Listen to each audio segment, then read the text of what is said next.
এটা ই করে লাগবো না যে যে কটা মোরগ নেব দিয়ে দেবো সেল দিয়ে দেবো মোরগ আর রাখবো না শুধু ডিমের মুরগিগুলো রাখবো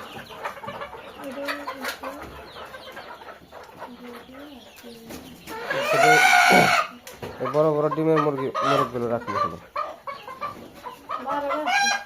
সব সেল করে দেবো যেগুলো সাদা মুরগিগুলো কোনায় যাচ্ছে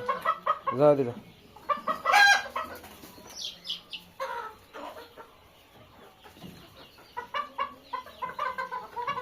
মোরগগুলো যেগুলো ভালো বড় বড় আছে সব বিক্রি করে দেবো